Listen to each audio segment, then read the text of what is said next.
And now a race spin out basically the first racing game that I ever played. So basically you have this pattern where you just move left and right, and it's not random. It's interesting how I still remember that.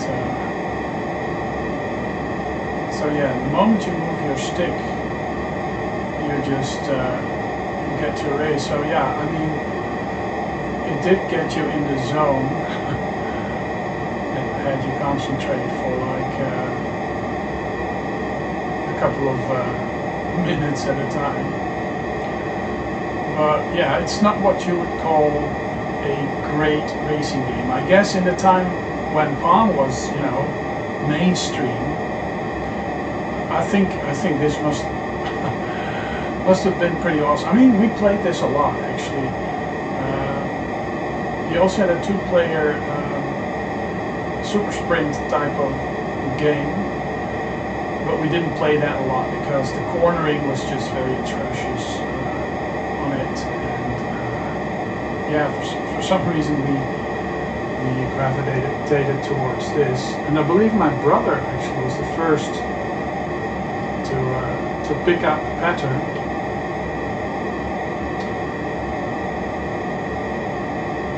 And I guess if you slow down, which you can do, it probably will disrupt the pattern, but yeah, you just go full blast and just have a go at it. It's yeah. What can you say about the graphics? Well, they're functional, I guess, you know.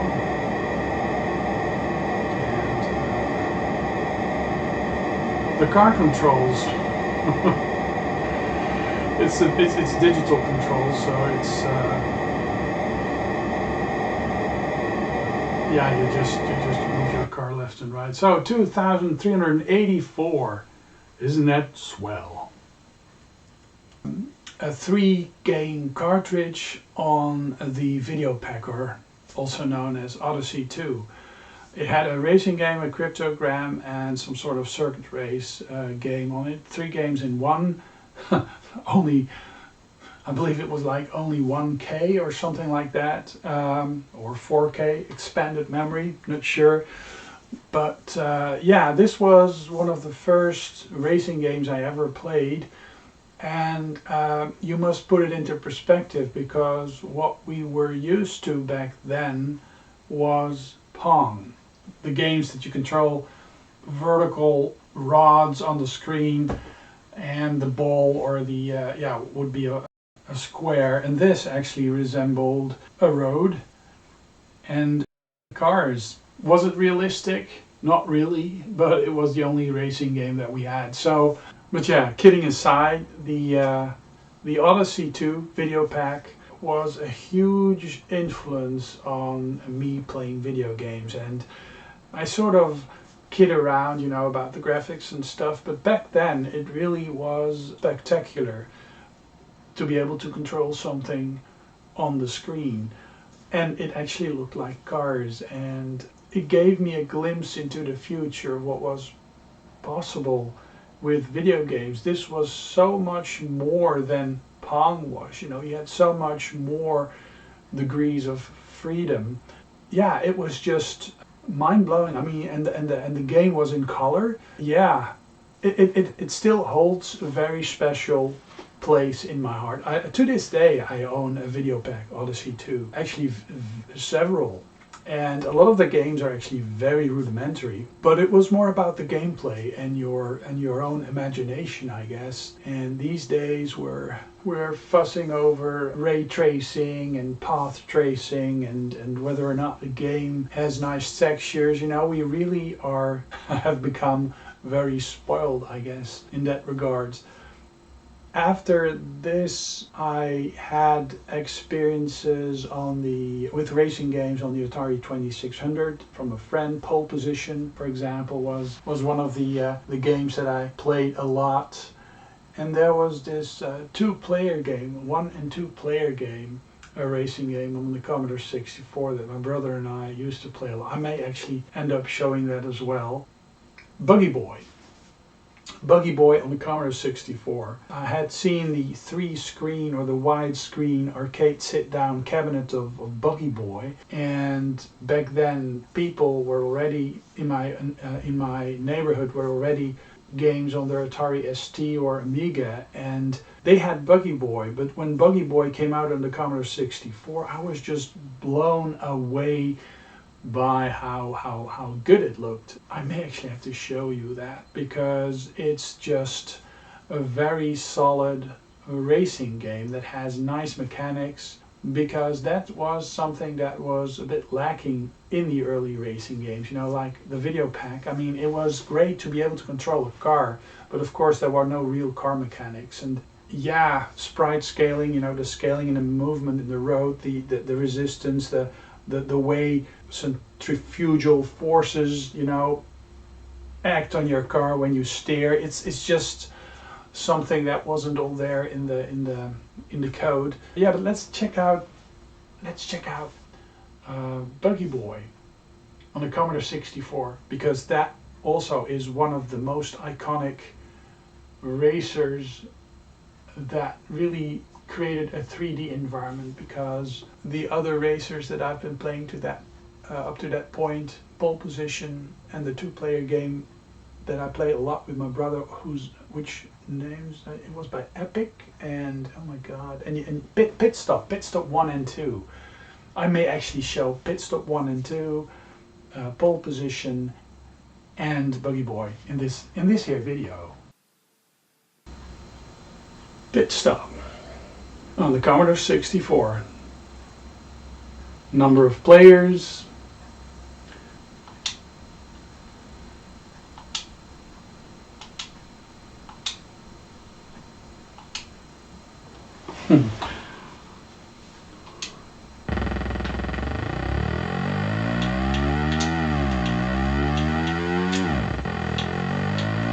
So what was interesting about this game is that it actually was one of the first games I played after the Videopac game, and of course it has you know, 2 opponents on the screen at the same time. It's actually quite similar. What is not as similar is the fact that your wheels actually turn color, and that you can damage your car, and you really have to get into the pit stop in time in order for your wheels to be repaired. So much like Formula 1 racing, where and there you go into the pit stop, and you have these guys exchange the tires. Whoop. And you'll walk them around, and they turn a darker color. And of course, it's all very. And then you can have the dude get you some extra gas, and if you're really fancy, you would do that.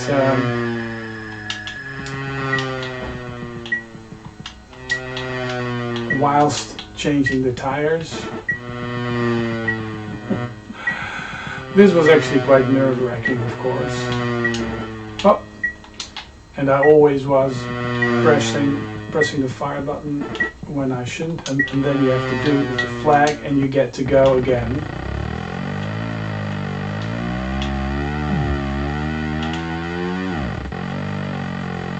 And what also was actually quite interesting was that the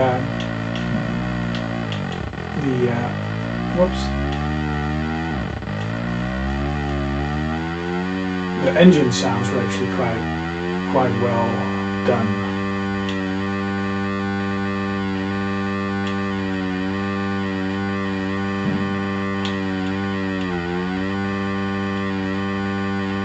And of course there was a way of not getting your tires destroyed. I'm not sure how many laps. I think I picked 3 laps.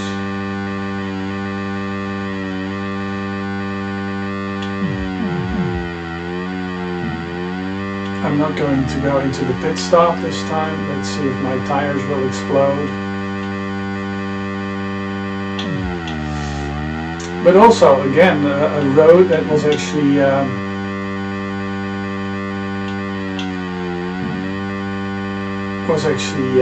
changing around, you know, with bends and stuff. It really was more. I think I might have my car explode.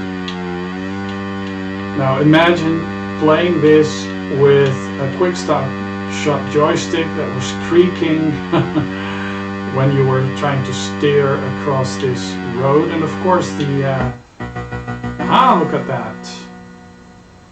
So I earned some money here. Pole Position on a Commodore 64. Very similar to the Atari 2600 version. It didn't control very nicely.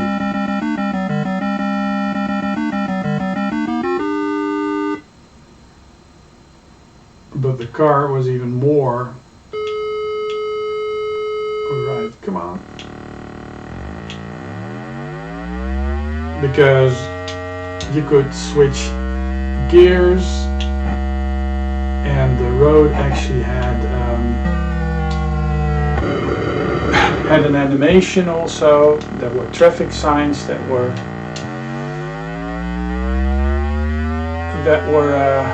moving past,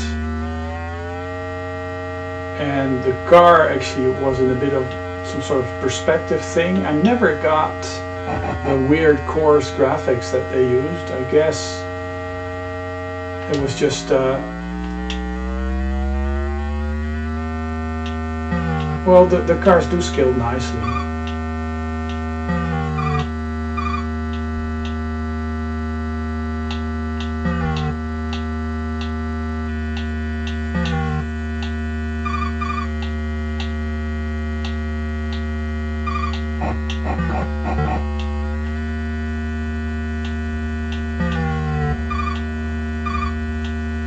And you had a sense of mechanics, the early onset of car mechanics.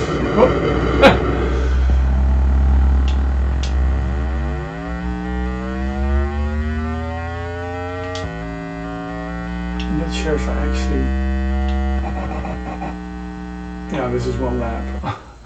So, starting position 8, not very well, not very nice. Loading Buggy Boy from tape.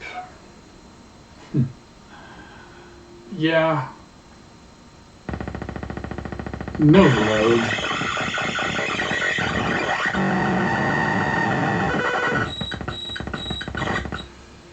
Now this is something that you had to endure while you were trying to use your Commodore 64 as a games machine. What actually would be quite sucky is that you would wait for like 30 seconds for a game loading screen to appear. Often these multicolor graphic screens were like 8K or something like that. So, and then you would have the screen with flashing bars, and then you would actually load the game, which was even larger, but often they would use some sort of turbo thing on the tapes. So probably now we will see a loading screen. Yes, this loading screen already took like a fair amount of time, but yeah, this is how we were loading in our games back in the day. So Taito, yeah, I really didn't expect Buggy Boy to be as good as it is actually on the Commodore 64. It really gives a sense of speed, and also if you know how to play Buggy Boy on the Commodore 64, you'll be able to play it actually quite well on the Amiga, but also on the arcade. Somehow the game mechanics really are very similar. They really manage to capture the experience. And yeah, it's really weird. Export outside of Europe and Australia prohibited. So basically on the Commodore 64 there were actually a lot of regional ports that we might have not known existed. Different NTSC and PAL ports of games. Donkey Kong, for example, is one of these games that had various ports. And there's numerous others that actually had regional ports. And that's because the timing of a lot of the games was actually tied to the video system that, TV system that was actually in use by the system. The American Commodore 64 is actually a bit faster than the PAL version. So about 20% even.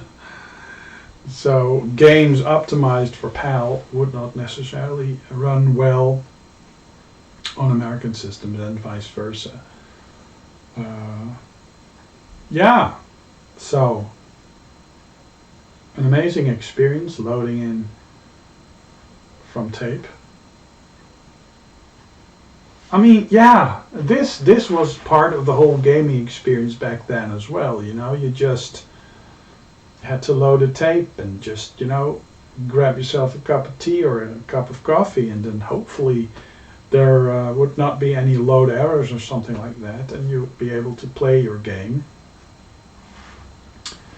And yeah, a good thing there were loading screens. And I mean, I was dissing on the loading screen itself being like 8K and that you had to have, I mean, I would much rather have had just the game loading, of course, but then you would miss out on the loading screen and these weird cacti that look like people in the background. This is a good sign. Oh yeah, I always I always think the game is starting, but then there's this bit where the RAM that actually is used for the loading screen is actually overwritten by another bit of code, probably, in order for the game to fit in memory. 64K, but only a portion of that was usable. None of the system BIOS files were actually, BIOS was actually mapped on top of the RAM. I believe there was actually about 20K of BIOS ROM stuff that was actually mapped into the RAM. Not sure why they did that. Probably because of speed issues. From what I gather, RAM chips actually read faster than ROM chips. Now, yeah, let's see if I have the correct port. Okay, off-road, fire to start.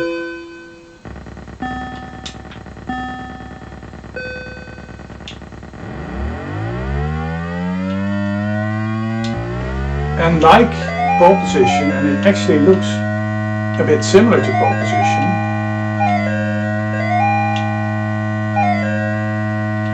you just bridges you go under, and you have flags to pick up. And I guess I really found this type of game much more, how do you say that, alluring, less boring than Pole Position actually was. But yeah, I mean, it looks surprisingly similar, doesn't it? And there's different tracks, there's multiple tracks, just like on Pole Position, but yeah. And you drive a buggy, of course, which is a different beast.